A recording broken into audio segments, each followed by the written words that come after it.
Assalamualaikum ya akhi ya ukhti. Hukumnya memberi hutang kepada orang minjam tapi berkali-kali nggak pernah bayar.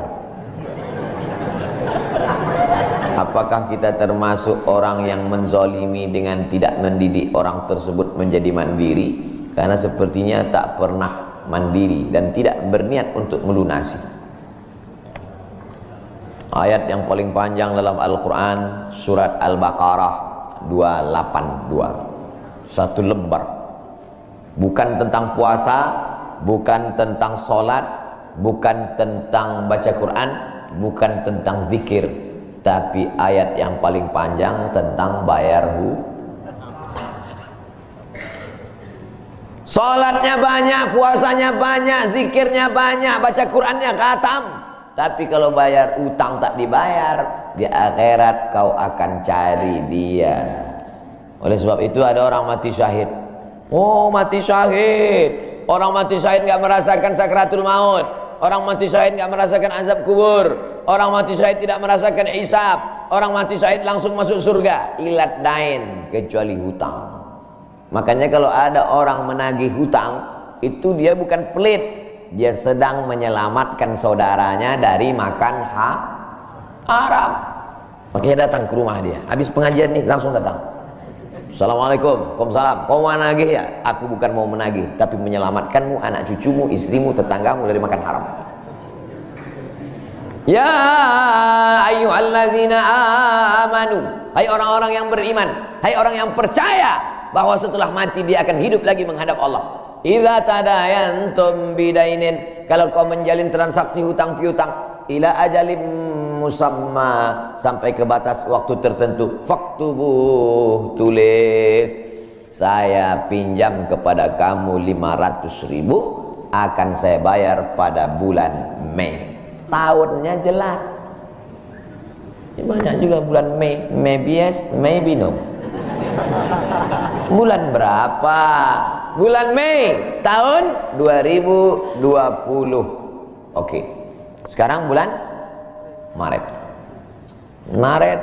April 1 Mei 2020 datang tagih. Kapan kau bayar?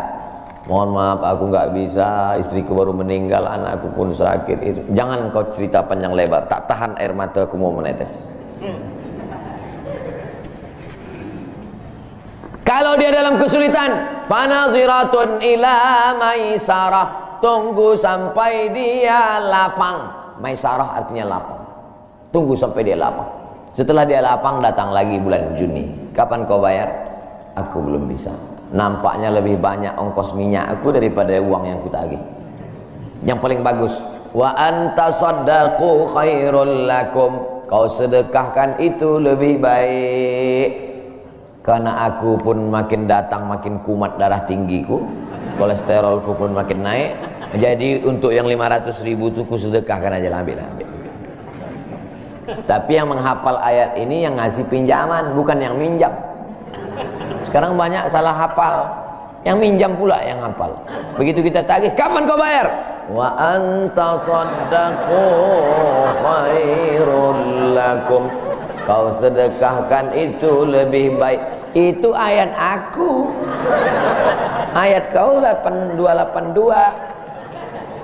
Banyak sekarang orang salah hafal ayat. Jadi dalam Islam hutang piutang adalah ajaran tolong menolong tertulis dalam Quran. Namanya fikih muamalah. Ada fikih ibadah, sholat, zakat, puasa. Ada fikih jihad, jihad fisabilillah. Ada namanya fikih muamalat.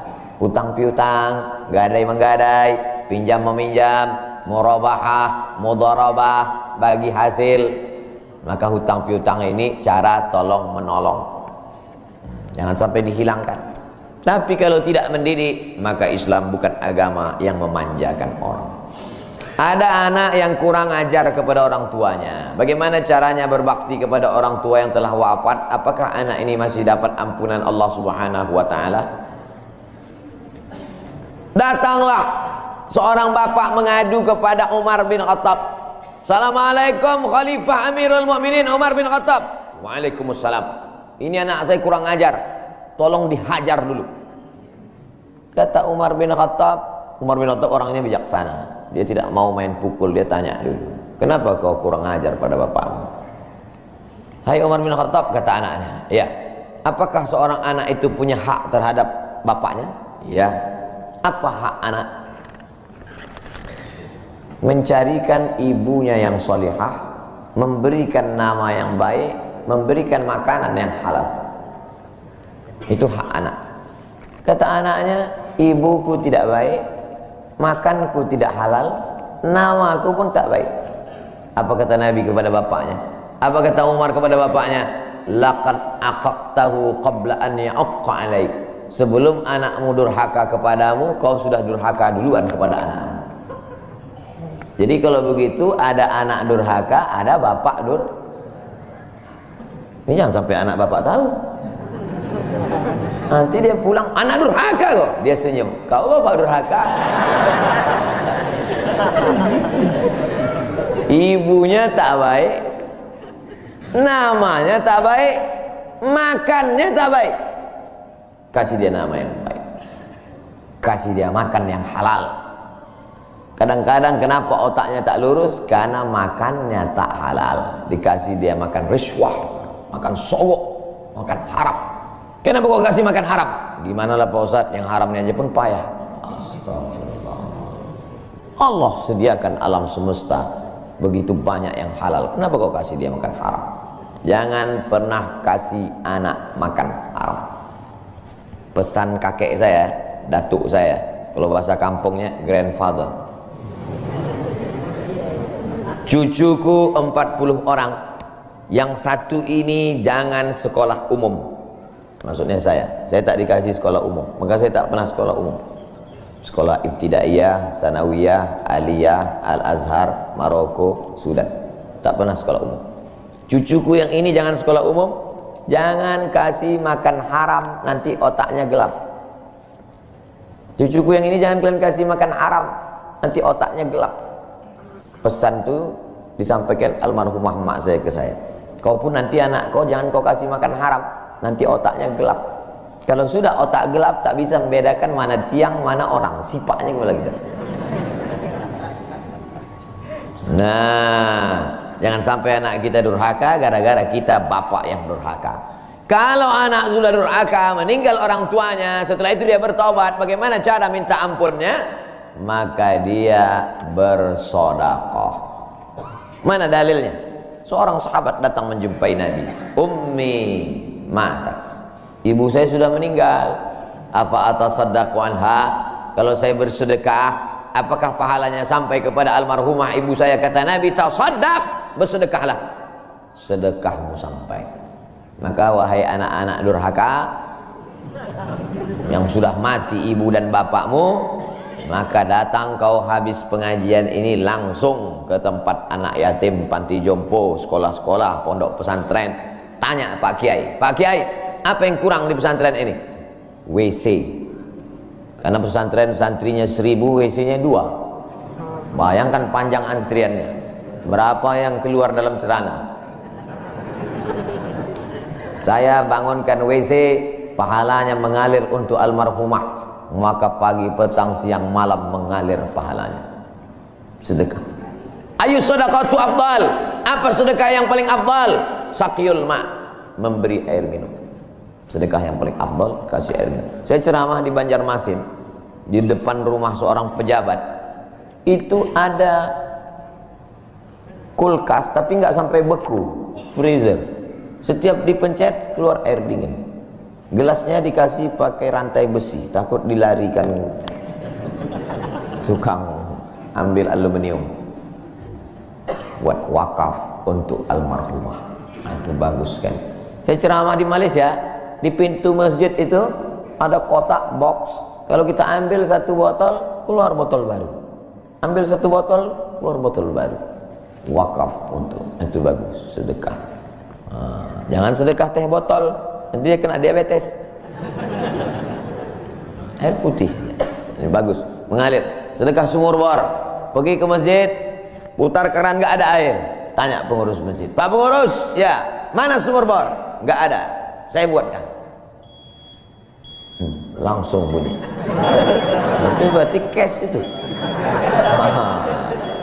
Begitu cara berbakti pada orang tua dengan sedekah.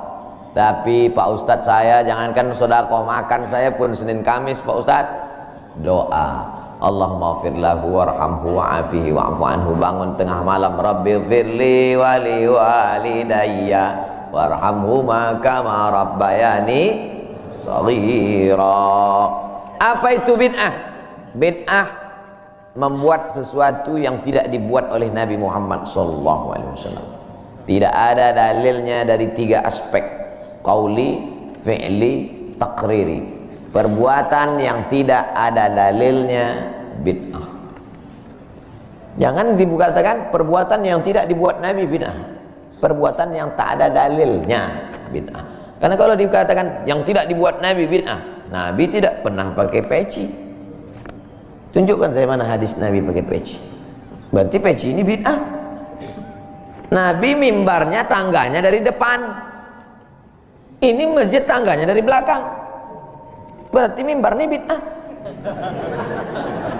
Mimbar Nabi tangganya dari depan, 3 lantai, 1, 2, 3. Jadi yang dimaksud dengan bid'ah perbuatan yang tidak ada dalilnya. Misalnya jam 12 siang ada bapak-bapak di panas terik tegak menghadap matahari. Pak, bapak ngapain? Aku mengagungkan Allah di bulan Rajab. Bid'ah itu, karena tidak ada dalilnya sama sekali. Tapi selama ada dalilnya, tidak boleh kita katakan orang itu melakukan perbuatan bid'ah. Malam Jumat baca Yasin, kumpul 10 orang baca Yasin. Yasin wal Qur'anil Hakim innaka laminal mursalin. Bid'ah. Loh, coba lihat dalilnya. Yang dibacanya itu Quran apa Quran?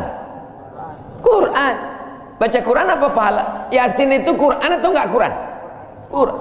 Man qara'a Yasin fi lailatin, siapa yang baca Yasin suatu malam, asbaha maghfuran lah, subuhnya sudah diampuni dosanya. Mestinya baca Quran itu semua, tapi karena dia enggak sanggup semua, dia pilih hati Quran. Hati Quran itu Yasin. Sentuhlah dia tepat di hatinya, dia akan jadi milikmu untuk selamanya. Makanya orang sebelum ngapal Quran semua, yang dihafal hatinya dulu. Itu sebelum ngapal Quran, yang dihafal hatinya dulu. Apa hati Quran? Ya Yasin. Tapi jangan hatinya aja seumur hidup, yang lain juga. Nah, jadi jangan salahkan orang baca Yasin. Baca Yasin bid'ah. Loh, Yasin kan Quran.